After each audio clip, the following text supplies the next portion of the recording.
दर्द होता है ये देख के, जिन माता पिता ने जिंदगी दी, खुद की खुशियों को मिटा के भी हमें सब कुछ दिया, आज उनके लिए ही घर में जगह नहीं है। जिन माता पिता ने अपना सारा जीवन बच्चों पर कुर्बान कर दिया, आज जब उन्हें जरूरत है तो बच्चों के पास उन्हें देने के लिए कुछ भी नहीं है। माता पिता का साथ में रहना एक बंधन सा लगता है। आज के समय में लोगों की बुद्धि ऐसी हो गई है, किसी से पूछो कि कैसे हो तो कहते हैं कि बहुत काम बढ़ गया है, क्योंकि माता पिता हमारे यहां रहने आए हैं। जब तक दूसरे बेटे के यहां नहीं जाएंगे तब तक हमें ही उनका सब कुछ देखना पड़ेगा। अपनी भाषा को बदलिए और कहिए हम अपने माता पिता के साथ रहते हैं और हमें इस बात का गर्व है, हमारे माता पिता हमें अपने साथ में रखते हैं। घर के असली मालिक तो हमारे माता पिता हैं। उसे जरूरत नहीं पूजा और पाठ की, जिसने पूजा की अपने मां बाप की। हमारी संस्कृति में, हमारे वेदों में भगवान से भी पहले माता पिता का स्थान बताया गया। सबसे पहले मातृदेवो भव पितृदेवो भव। माता पिता प्रथम पूजनीय हैं। कभी भी जिंदगी में अपनी सफलताओं का रौब अपने माता पिता को मत दिखाना, क्योंकि उन्होंने अपनी जिंदगी हार के आपको जिताया है।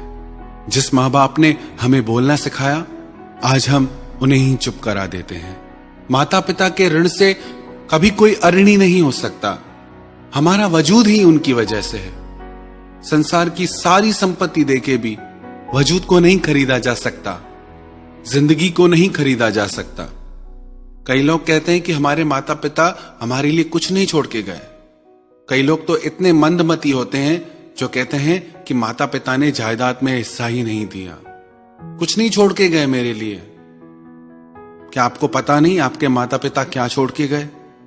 आपकी जिंदगी, आपका होना, जो आज आप खड़े हैं, वो छोड़ के गए हैं। जिसके होने से मैं खुद को मुकम्मल जानता हूं, मेरे रब से पहले मैं अपने मां बाप को मानता हूं। याद रखना, जिस दिन आपकी वजह से आपके माता पिता की आंखों में आंसू आ गए, आपके किए गए सारे पुण्य, सारे धर्म कर्म सब उनके आंसुओं के साथ बह जाएंगे। जो लोग अपने माता पिता को रुलाते हैं, उनकी पूजा भगवान कभी नहीं स्वीकार करते। घर के देवता को रुला के मंदिर के देवता को राजी करने से क्या फायदा? और याद रखना, जो कुछ भी आप अपने माता पिता के साथ करोगे, वही आपके बच्चे आपके साथ करेंगे। दुनिया गोल है, जहां से घूमना शुरू होती है वहीं आके रुकती है। एक बार अपने माता पिता से उनके बेटे ने कहा, मैं अपनी बीवी और बच्चों के साथ बाहर पार्टी में जा रहा हूं, मैं तो वहीं खा के आऊंगा। आप एक काम करना, पास में गुरुद्वारा है, आप वहीं से ही लंगर खा के आ जाना।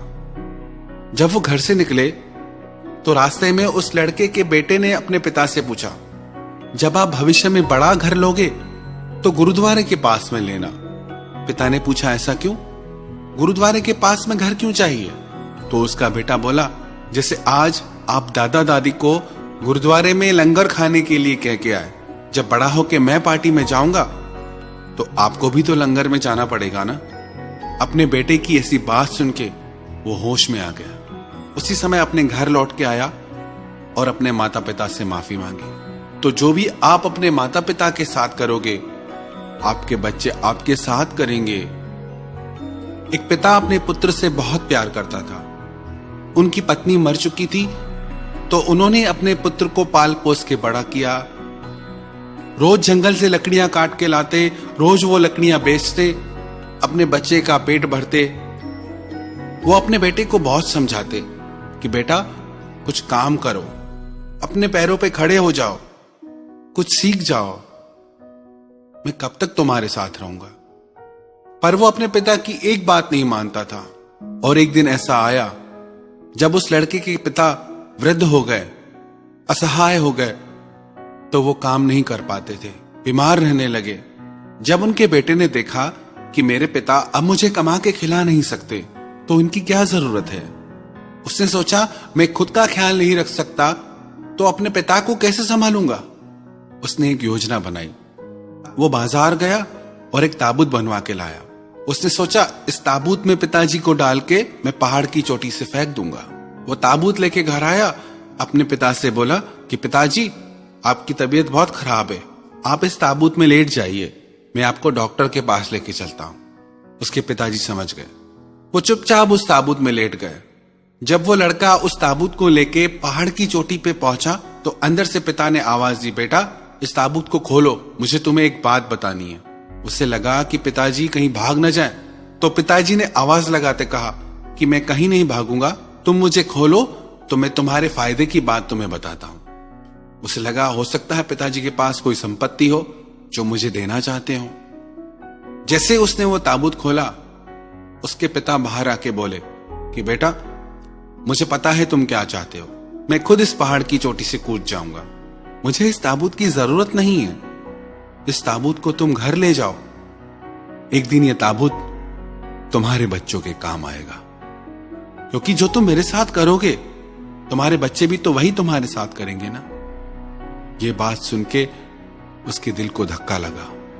अपने पिता के पैरों में गिर के वो माफी मांगने लगा। कैसी विडंबना है, एक माँ बाप 4 बच्चों को पालते हैं पर 4 बच्चे भी मिलके एक माँ बाप को नहीं पाल सकते। किसी ने रोजा रखा, किसी ने उपवास रखा, पर कबूल सिर्फ उनका हुआ जिन्होंने माँ बाप को अपने पास रखा। आपके माँ बाप आपके लिए धरती पे भगवान की मूरत हैं। जेब खाली हो फिर भी मना नहीं करते देखा। मेरे पिता से बढ़ के अमीर इंसान मैंने कभी नहीं देखा। भगवान ना दिखाई देने वाले माता पिता हैं और माता पिता दिखाई देने वाले भगवान हैं। कई लोग पूछते हैं भगवान कैसा दिखता है, भगवान से कैसे मिले। आपको बाहर कहीं ढूंढने की जरूरत नहीं, आपके भगवान आपके घर में ही है और वो आपके माता पिता हैं। आपके माता पिता ने आपके बचपन में आपको शहजादों की तरह रखा। अब आपका फर्ज है आप उनके बुढ़ापे में उन्हें बादशाहों की तरह रखें। लोग कहते हैं भगवान कृष्ण द्वारिका के राजा थे, लेकिन वो पूरे जीवन में कहीं के भी राजा नहीं बने। द्वारका के राजा भगवान कृष्ण के माता पिता थे। उन्होंने पूरी सोने की नगरी का मालिक अपने माता पिता को बनाया और हम छोटे से मिट्टी के मकानों के लिए मां बाप से लड़ते हैं। इसीलिए तो इतनी उलझनें हैं हमारी जिंदगी में, क्योंकि हम अपने माता पिता का दिल दुखाते हैं। किसी भी मुश्किल का आज कोई हल नहीं मिलता। शायद अब कोई घर से मां बाप के पैर छूकर नहीं निकलता। याद रखना, जिन घरों में पहले माता पिता से सलाह नहीं ली जाती, उन्हीं घरों में बाद में वकीलों से सलाहें ली जाती हैं। मां बाप के प्रेम की तुलना में संसार का प्रेम एक कतरा भी नहीं। मां एक ऐसी बैंक है जहां आप हर दुख हर तकलीफ जमा करा सकते हैं, और पिता एक ऐसा क्रेडिट कार्ड है जिसके पास बैलेंस ना भी हो तो भी आपके सारे सपने पूरे करने की कोशिश करता है। इनके त्याग, इनकी ममता को कभी लज्जित मत करना। अपने माता पिता पे तो सब नाज करते हैं कि मेरे माता पिता बहुत अच्छे हैं, हमें गर्व है उन पे, लेकिन किस्मत वाली वो औलादें हैं जिन पे उनके माता पिता को गर्व होता है कि ये हमारे बच्चे हैं, हम इनके माता पिता हैं। जिस दिन आपके माता पिता को आप पे गर्व हो, समझना उस दिन आपने दुनिया जीत ली। अपने माता पिता की संपत्ति पे घमंड करने में क्या खुददारी। मजा तो तब है जब दौलत आपकी हो और गर्व आपके मां बाप को हो। तो ऐसा काम करो जिंदगी में जिससे आपके माता पिता आपके लिए गर्व से कहें, ये मेरा बेटा है, ये मेरी बेटी है। ऐसा काम कभी मत करना जिससे आपकी वजह से उन्हें सर झुकाना पड़े। कभी भी अपने माता पिता का दिल मत दुखाना। नसीब वाले होते हैं वो लोग जिनके सर पर हमेशा माता पिता का हाथ रहता है। एक लड़की की मां पढ़ी लिखी नहीं थी। स्कूल में उसे सब चिढ़ाते थे कि तेरी मां अनपढ़ है। पर उसकी मां अपनी बेटी के लिए घर घर में काम करती, दिन रात मेहनत करती कि मेरी बच्ची अच्छे से अच्छी पढ़ाई कर सके। बहुत ज्यादा काम करने की वजह से कमजोर भी रहती। एक दिन उसका रिजल्ट आया, उसने घर आके बताया कि मेरे क्लास में सबसे अच्छे मार्क्स आए हैं, मैं टॉपर हूं क्लास की। उसके पिता ने कहा मुझे भी रिजल्ट दिखाओ, हमें गर्व है तुम पे। वो बहुत खुश हुए। ये बात उसकी मां ने सुनी, मेरी बेटी क्लास की टॉपर है। वो दौड़ते हुई बाहर आई, बोली बेटा मुझे भी दिखाओ, तुम्हारे कितने मार्क्स आए, मैं बहुत खुश हूं आज। उसकी बेटी ने गुस्से में कहा कि आपको रिजल्ट दिखाने से क्या फायदा, आप तो अनपढ़ हो, आपको क्या पता इसमें क्या लिखा है। ये बोल के वो तेजी से घर से बाहर निकल गई। उसकी मां रोने लगी। एक दिन जब वो घर से स्कूल के लिए जा रही थी तो उसका एक्सीडेंट हो गया। उसको अस्पताल लाया गया। उसके माता पिता को खबर दी गई। मां दौड़ती हुई हॉस्पिटल पहुंची। देखा तो उसकी बेटी को खून की जरूरत थी और जो उसका ब्लड ग्रुप था वो हॉस्पिटल में अवेलेबल ही नहीं था। अपनी मां से उसका खून मैच हो गया। उसकी मां का खून उसकी बेटी को चढ़ाया गया। कुछ टेक्निकल एरर के कारण, तकनीकी समस्या के कारण उसकी मां का बहुत ज्यादा खून उसकी बेटी को चढ़ा दिया गया, जिसकी वजह से उसकी मां ने दम तोड़ दिया।